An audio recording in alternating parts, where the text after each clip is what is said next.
I can't think of many military stories where the weather has played such an important role. 1944, the Allies are forcing the Nazis to retreat. General Dwight D. Eisenhower believes World War II will soon be over. But Adolf Hitler has a deadly surprise, and the weather will be his ally. They attacked under the worst possible conditions, but they knew they were going to do it, they were ready for it, and we were not. On this episode of When Weather Changed History, U.S. soldiers fight in a battle that will change the course of the war during one of Europe's coldest winters. We were cold, we were hungry, we were fearful. Guys were getting killed around you, and you were next. General Patton is saying our great enemy now is the weather.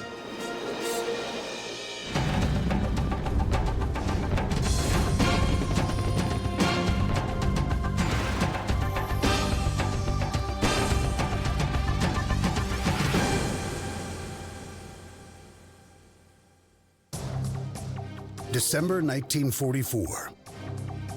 Tens of thousands of Allied soldiers take position along the German border. For weeks, the weather has been miserable, with temperatures in the low 30s. Heavy rain turns to sleet. It is gray and bleak. This was absolutely abnormal rain. Rain had inundated the field. The infantry could not get in the foxhole because it was filled with water. 6 months earlier, the Allies had stormed the beaches of Normandy. Ever since, they have forced Hitler's troops into a steady retreat through France and Belgium.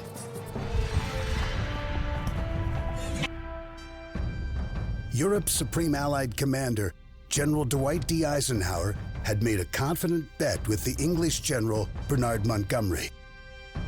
It was a $5 bet that the war would be over by Christmas, which is an indicator of the overconfidence of the Allied commanders. And then as the Allies got closer to Germany, things got bogged down. The supply lines were overextended. They didn't have enough well-trained troops to engage the Germans. Operating from Allied headquarters in France, General Eisenhower decides to rest his men and prepare for a large offensive to crush what they believe is a demoralized German army. In preparation for that attack, the 99th Infantry occupies the Ardennes forest region of eastern Belgium. Cy Reitman, an 18-year-old private from Atlantic City, New Jersey, has yet to see any action. They took new divisions like ours and put them online in the Ardennes with the idea that the Germans would never try to break through there because there's a lot of hills and rivers and streams and it's very difficult territory, heavy forests. It was a very rugged, inhospitable area, not many roads. What it was famous for was these sort of mists that would hang around for days sometimes. Very, very difficult terrain to fight in, let alone move through. Allied commanders have placed the 9th Army and a large portion of the 1st Army north of the Ardennes. Lieutenant General George S. Patton Jr.'s 3rd Army is stationed along a 100-mile sector south of the forest. Some call the Ardennes the Ghost Front because there has been minimal engagement with the enemy. Things were sort of stagnant at that time. They strung us out on a line much longer than a division should hold. So we're very, very thinly protecting the area. I think our leaders made an assumption that that was a safe area. So they committed forces that were new in Europe to go there. The front in the Ardennes is quiet, but adjusting to the harsh weather conditions is not easy. It's damp and bitterly cold, and the soldiers have not received their winter uniforms. Lieutenant General Omar Bradley has limited supply capabilities, so he made a difficult choice. General Bradley had made a deliberate gamble. He had decided to ship gasoline and other material to the front lines rather than winter gear, uniforms, coats. We were dressed in attack equipment, which meant we had a light jacket, and we had a raincoat, and no blankets, no heavy gloves. We were inadequately prepared with our clothing, and our shoes were not waterproof. General Bradley hopes these uniforms will suffice until warmer gear arrives. As long as the troops are not subjected to battle conditions, they can survive. But Lieutenant General Patton, commanding the Third Army, is troubled by the lack of winter uniforms. What worried General Patton was the weather. And Patton said just before the Battle of the Bulge, we need to solve this problem because it's going to defeat us, not the Germans. December 16th, early morning. The forests of eastern Belgium are cloaked in thick fog. The temperature drops below freezing. Spending day upon day in an ice-cold foxhole is nearly unbearable. We're all very cold. We're always shivering. We couldn't light a fire because if we lit a fire, the smoke would give our position away. So there was no way to really get warm. On the German side of the front, it is equally cold. But these soldiers have long coats and winter gear. At 5:30 a.m., as the fog thickens, the order passes through the Nazi ranks to fire. All hell broke loose. Never heard so much artillery in our lives. It was the biggest bombardment, and you could hear it coming.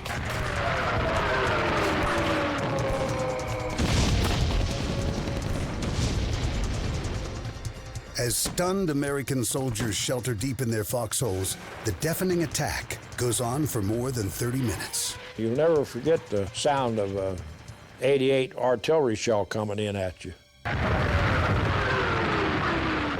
Most of us lost some sense of hearing because of the artillery. The unexpected enemy barrage is horrifying and deadly. They had what were called tree bursts, and that's where an 88mm shell would explode when it hit the top of the tree level. And people would be killed by not so much the shrapnel, but by the pieces of wood that you'd be killed by splinters. And the way to survive that was not to be on the ground, but to be against a tree. What will soon become known as the Battle of the Bulge is now underway. The blasts knock out many of the U.S. communication lines between units. Commanders in the field don't know if the attack is localized or widespread. I was near our headquarters, and regiment just said they lost contact with division, and then pretty soon, battalion said they lost contact with regiment. We didn't know what was going on. But for those on the front lines, it soon becomes clear that a formidable German force is on the move. This was massive. This was infantry divisions, this was tank divisions. 13 German infantry divisions and 7 panzer or tank divisions, more than 200,000 soldiers in all, attack in 3 areas of the Ardennes. Through the falling snow and mist, you see Eastern Front veterans with SS insignia and huge, groaning, rumbling, roaring panzer tanks firing away at you.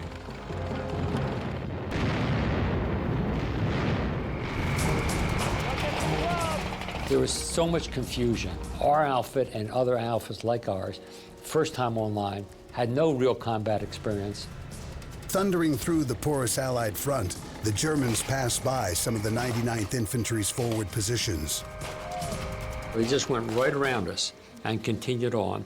So we ended up behind German lines. There was a distinct lack of respect for the ordinary GI among many of the German troops. They used to call them gangsters because they all thought they were Italians from Chicago, and the first time they were fired at, they'd run around and they'd turn tail and run back to their mummies. Hitler's troops next begin to surround large portions of the 106th Infantry Division on the Schnee Eifel, or Snow Mountain in eastern Belgium. Taken completely by surprise, thousands of American troops are now fighting for their lives in bitter cold conditions. As night falls, the American line is in complete disarray. The snow and fog magnify the chaos. It was probably one of the most hectic times, I think, in the history of our warfare. Coming up, rain, fog, and snow aid the Germans as they rumble through the Ardennes. Low, thick cloud cover was absolutely essential, and that's what they got.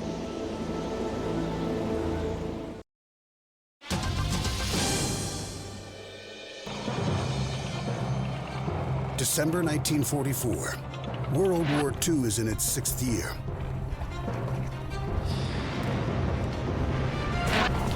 The German army has launched a blistering surprise attack against American troops in the Ardennes region of Belgium and Luxembourg. Fog, rain, and snow make fighting the enemy more difficult, and most U.S. troops don't even have cold weather uniforms.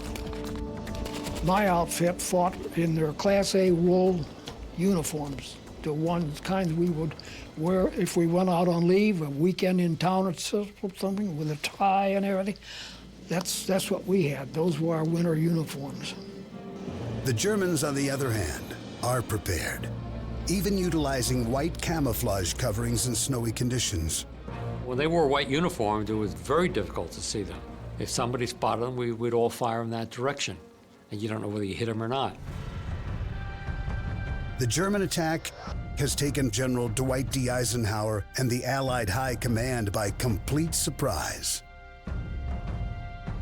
They realized that they'd been caught napping, that their intelligence had been absolutely disastrous.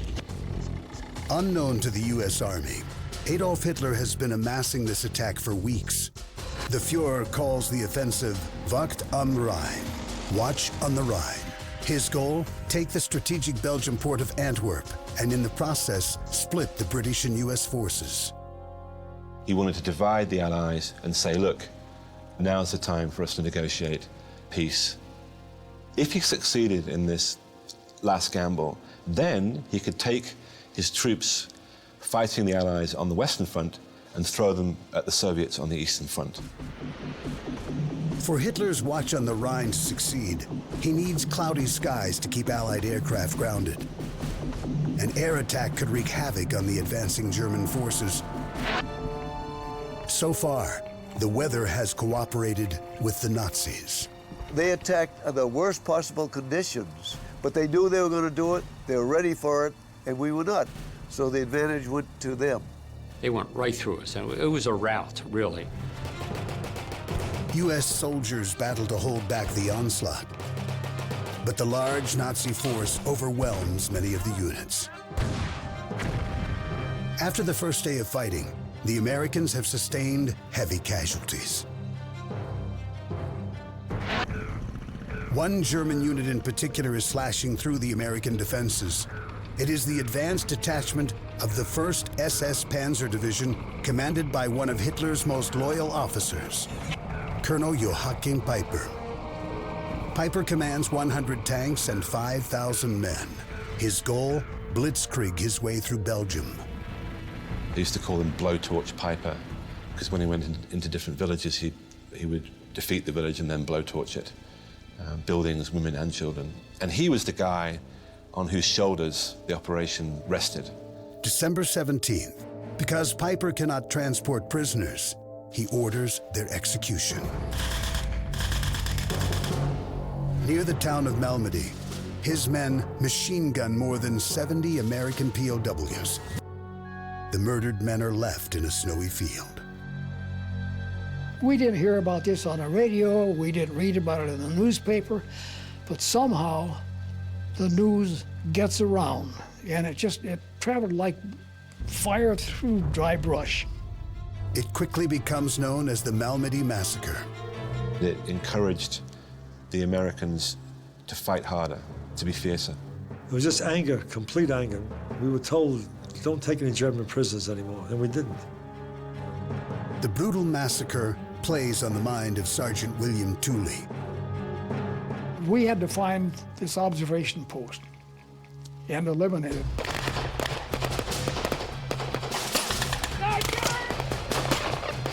We left 4 dead Germans there.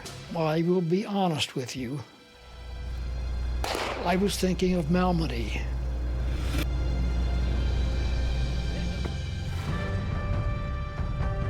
By the end of the second day of the battle, General Eisenhower at Allied headquarters has a better picture of events in the Ardennes. Through intercepted and decrypted German communications, Eisenhower now knows the size of the Nazi force. It is massive, at least 25 divisions strong. The spearhead of the German attack is creating what looks like a bulge into Allied territory. General Eisenhower makes a quick decision to counter this offensive by sending 2 armored divisions into the battle, one from the north and the other from the south. Sergeant Jack Ott from Brooklyn, New York, is with the 101st Airborne. On the 17th of December, the second day, we were told to get ourselves together for an evacuation to the front. But mud and ice make getting to the battle extremely difficult. Major Al Erzik is a commander in General George S. Patton's 4th Armored Division. My battalion moved all night under blackout condition. These are terrible, slippery, icy roads, gray, as miserable as it could possibly be. But the bad weather also limits the Germans' ability to attack. Because of the flooded fields and mountainous terrain, tanks and other armored vehicles must travel primarily by narrow roads, which slows down their progress. Hitler commands his forces to quickly take control of strategic towns where major roads intersect. He gambled on speed, absolute force, and the weather. So far, the Germans have been successful, taking town after town. Coming up next on When Weather Changed History, unless U.S. soldiers hold back the Nazi onslaught, the war could take a terrible turn. It was the worst setback for the Americans during the Second World War. It was touch and go.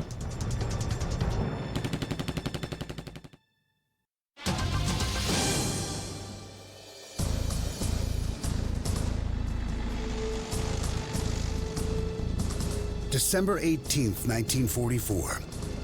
Adolf Hitler gambles on one last major offensive along the Western Front in hopes of turning the tide of the war. So far, cloudy skies, rain, and snow have hampered the Americans' ability to fight. Outmatched on the front lines, U.S. soldiers defend their foxholes. You lived in a frozen hole. Your feet were frozen, your feet were cold all the time. If you come out during the daytime, they shoot at you. If you had to urinate, you urinated in your helmet and then threw it out. And anything other than that, you waited at night and got out of your hole at night. Town after town falls to Hitler's forces in the first 72 hours. The bulge in the front line is growing.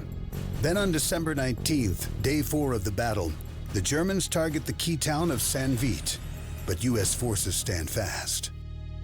Many of the crack German units were incredibly frustrated by the American defense.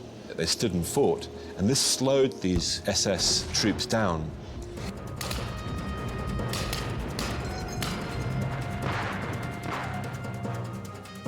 Acting quickly, General Dwight D. Eisenhower has strengthened Allied defenses in the Ardennes.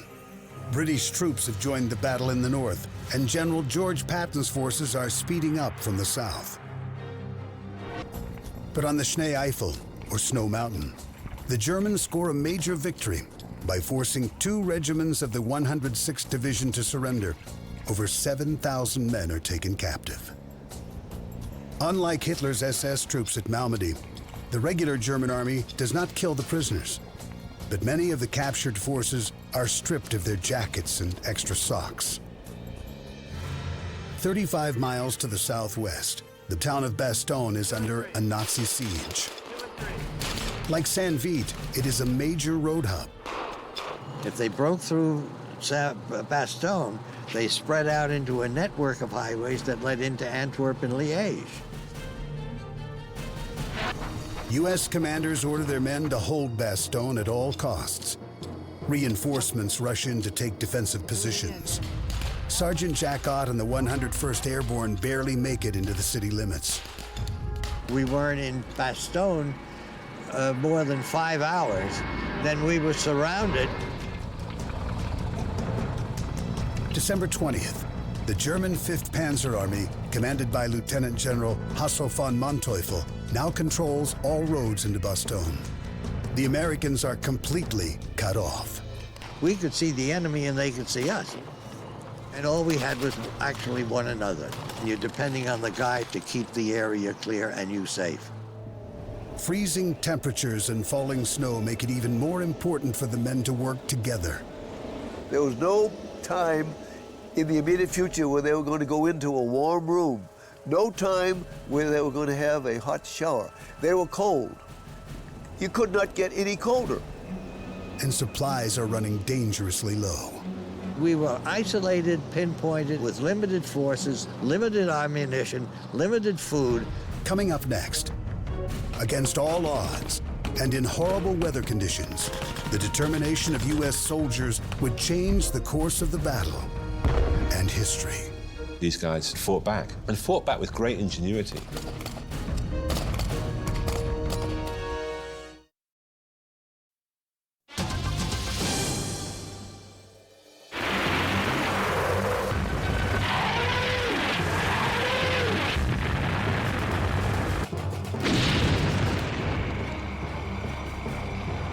December 21st, 1944, day 6 of the Battle of the Bulge.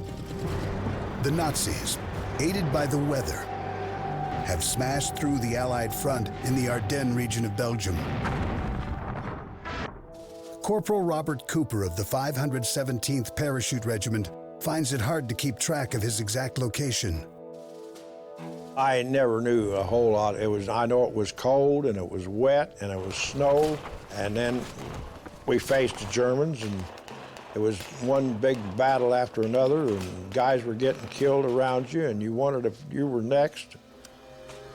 For a soldier on the front line, a good foxhole can be the difference between living and dying. The ground was frozen so that we had to blow holes in the ground with C2, which was an explosive, and then to get them down deep enough, because if you weren't down deep enough, you were a dead man.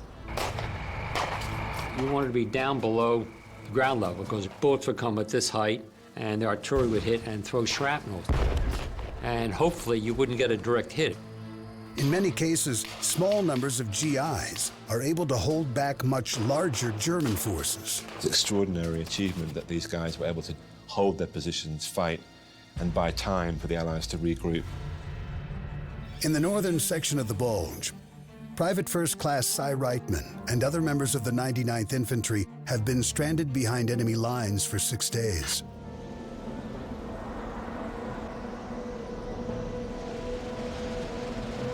I found a blanket I threw over my shoulder. We were carrying ammo, but we ran out of food. I found a big can of string beans like that, and we cut that open, and that was a meal for a squad for one day. December 22nd, Reitman rejoins his division. We thought, good, we're back to the lines, and the Germans started to shell us. The 99th Infantry's artillery is slugging it out with the Germans along Elsenborn Ridge. It was a windswept ridge, no tree cover, very cold, bitter wind chill, and you had to stay there and do the job. And if you got cold, tough. We dug foxholes outside. It was just open field. There's no woods or anything, so you couldn't cover your foxhole landing except your poncho. The battle on Elsenborn Ridge saw the greatest artillery exchange in World War II. Continuous shelling, day in, day out.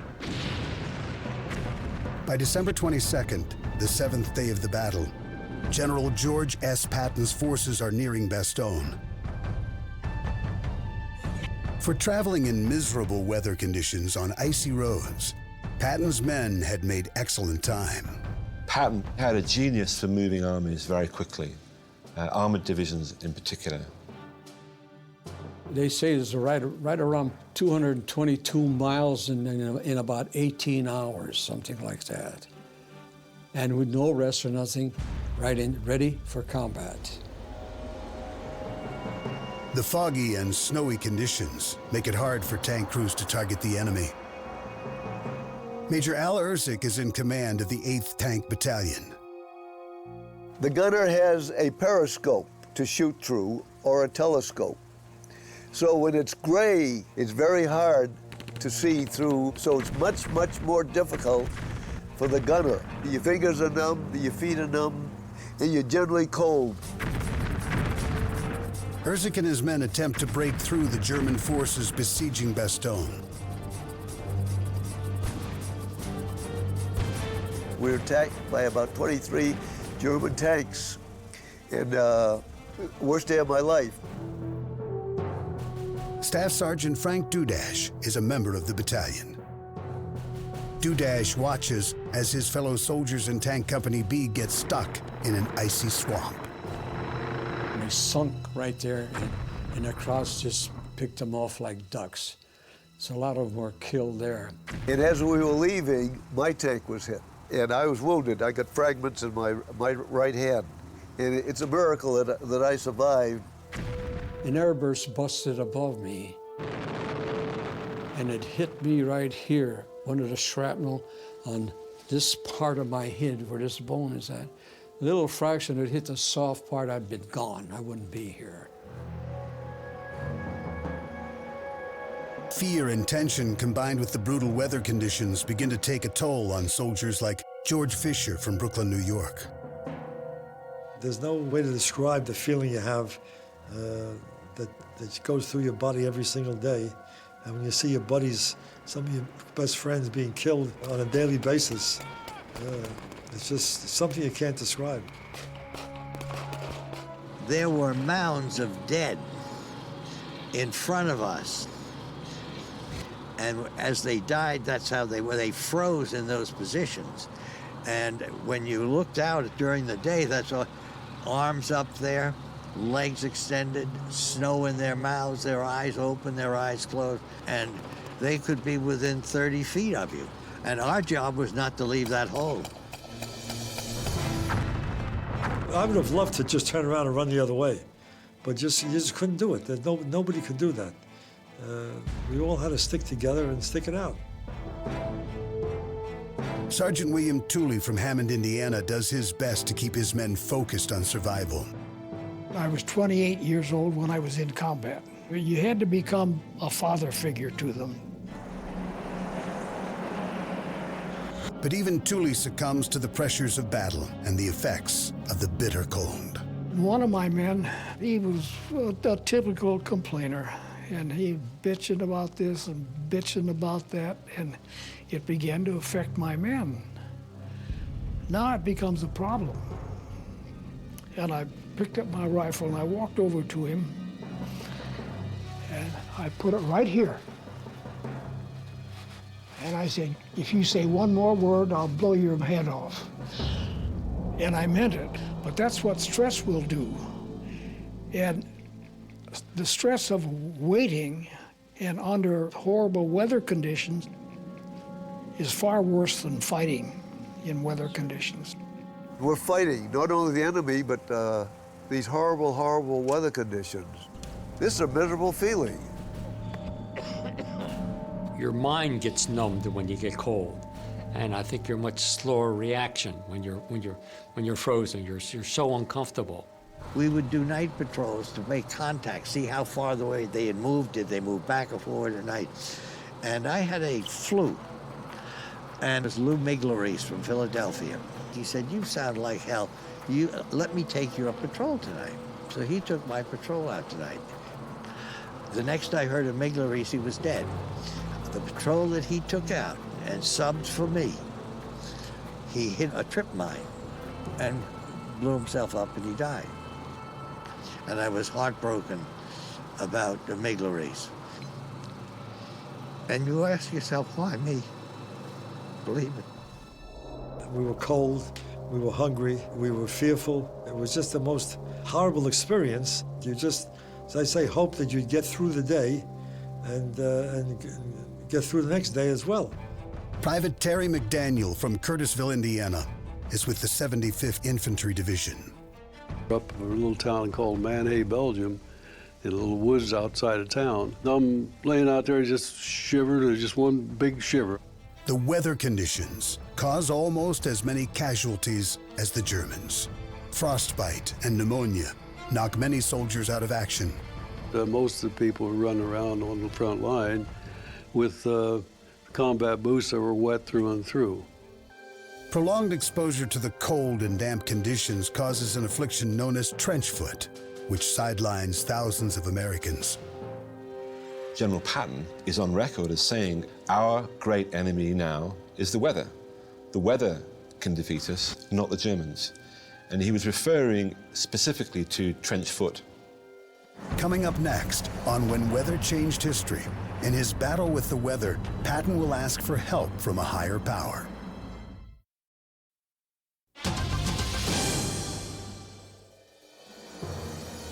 December 1944. For weeks, cloudy skies, driving rain, and bitter cold have slowed down Allied forces. Three-star General George S. Patton has had enough. He orders his chief chaplain to come up with a prayer to clear the skies. Just days before the start of the Battle of the Bulge, the prayer is sent out to Patton's men. We got a card from General Patton. And on one side, he had a Christmas message signed by George S. Patton. On the other side was a Christmas prayer. And it's quite an unusual prayer. Patton's prayer asks the Lord to, quote, grant us fair weather for battle. Because the skies have been overcast for 6 days, General Patton and the U.S. Army desperately need a break in the weather so the Air Force can bomb the advancing Nazi forces. General Dwight D. Eisenhower is chomping at the bit to use air power, especially to help the battle-weary soldiers surrounded by German forces in Bastogne, Belgium. There was never a moment in Bastogne that I could call happy. Every day that you were there, you found out someone you knew was dead or badly wounded and died of his wounds because he couldn't get medical supplies. December 22nd, 1944, the 7th day of the battle. 25 miles northeast of Bastogne, U.S. forces must evacuate the town of Saint-Vite, Belgium. But because the muddy roads are nearly impassable, it is likely that retreating forces will get bogged down and overtaken by the Germans. That night, a frigid Siberian high-pressure cell called a Russian high drifts in from the east. This cold front pushes out the moist air that has blanketed the Ardennes with fog and clouds. By the morning of December 23rd, temperatures drop dramatically. The cold snap freezes the muddy roads leading out of Saint-Vite, allowing the American forces to narrowly escape with their lives. In Bastogne, the cold weather brings clear skies for the first time since the beginning of the battle. It seems like Patton's prayer for good weather had done the trick. God listened to him and cleared the skies. It was very important. The sun broke through, then all these B-17s, B-24s, B-25s out there, and the contrails following each and every one of the planes. Everybody cheering and all that sort of stuff. You felt like you were going to win then. Clear skies allow Allied commanders to unleash devastating bombing runs against the German forces.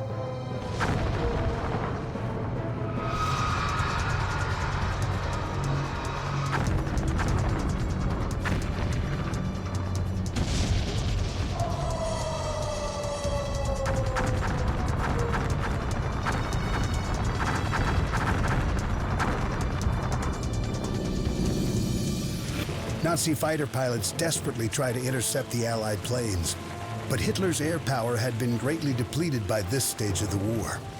The German assault was really chewed up and stopped effectively by the greatest demonstration of air-to-ground coordination in the Second World War.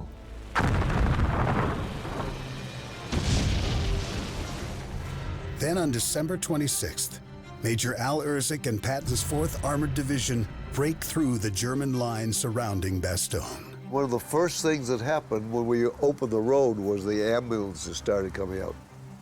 They were desperate. They were hoping we'd get there by Christmas, and we were a day late.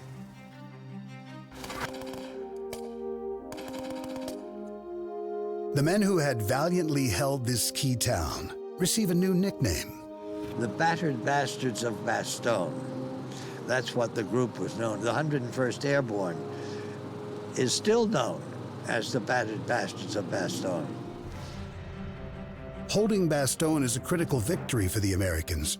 They have stopped the Germans from gaining access to the most important road junction in this part of Belgium. The days following Christmas mark a turning point in the battle. All along the Bulge, U.S. forces stopped the German advance. But the Battle of the Bulge is far from over. We finally stopped them, and then the fight continued because we had to push them back. January 3rd, 1945. The Americans resumed their offensive to once again drive Hitler's forces back across the German border. Slowly, Allied forces gain ground. But again, the weather dramatically affects the field of battle. The Siberian cold front that had brought clear skies to Bastogne also brings more snow. Temperatures drop below 15 degrees. And you didn't get the chance to dig in at night because the ground was so cold. You slept in blankets or under trees or whatever. We didn't gain much ground every day. If you pushed them back a mile or two during the day, we thought we did a great job. During their retreat, the German army uses younger soldiers to delay the Americans. We were controlling a line of trees, and all of a sudden, here comes a bunch of Germans, Krauts, as we call them, infantry running towards us. Well, we killed all of them.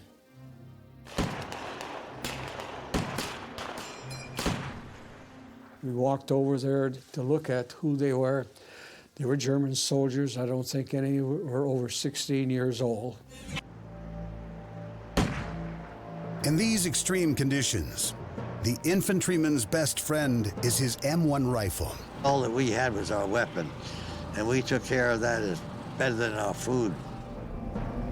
But the frigid temperatures make it hard to keep the weapon in working order. You couldn't fire your rifles, it was so cold. And believe it or not, in order to free up our rifles, we put them all in a circle and we urinated on them. That made it a little warmer, so we could get the bolts to move. As the soldiers push the German army back through the Ardennes, horrifying reminders of the battle are everywhere. Seeing the burned out tanks, trucks, German bodies, American bodies frozen in all strange positions. On January 23rd, 1945, the U.S. Army drives the Germans out of the strategic town of Saint-Vith, Belgium. 2 days later, on January 25th, the bulge in the front created by Hitler's attack is finally erased. Allied High Commander Dwight Eisenhower will soon send his forces across the Rhine River and into Germany. Tested by the Nazis and the weather, U.S. forces had prevailed and had changed the course of the war. That's next, in the conclusion of When Weather Changed History. It's become one of the great sort of legendary stories of the Second World War, how these guys surrounded in bitter winter conditions held off overwhelming German forces.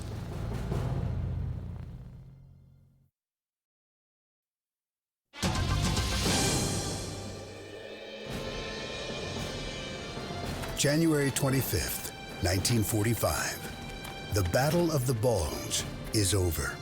Germany will surrender in less than 4 months. The greater victory in the Battle of the Bulge was a psychological victory. The Germans, from that point on, knew they were fighting guys that were serious warriors, just as good as them, and prepared to stand and fight, even though it wasn't their country. And that psychological effect really broke, I think, the spirit of the German army. The weather at the beginning of the battle significantly helped the Germans, but in the end, it came down to the tenacity and flexibility of the American soldier. We didn't give up. No matter how bad it was, we tried to do the best thing and fight. We weren't trying to be heroes or anything. We just doing the job that we were supposed to do. In that battle, the American GI came of age in the Second World War and earned the respect of every other fighting man in the world. They had to deal with the cold because it was cold. They didn't have the right uniform, the right equipment, so they had to make it up as they went along. They had to be inventive, they had to be creative.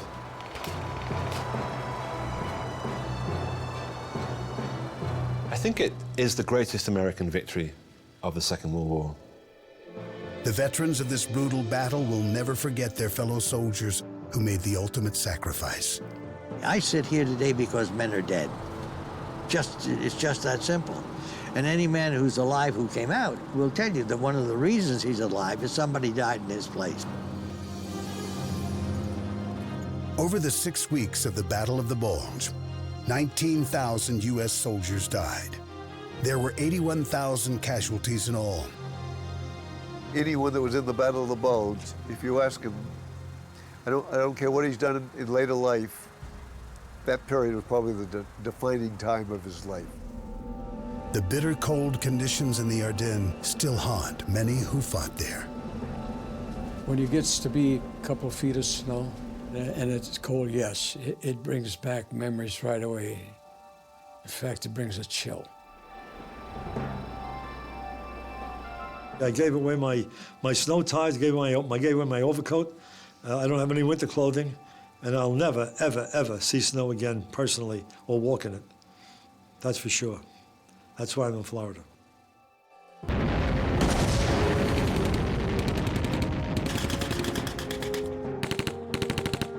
I can't think of many military stories where the weather has played such an important role in terms of being as important a factor as the enemy. As General Patton said, we can defeat the enemy, but we can't defeat weather.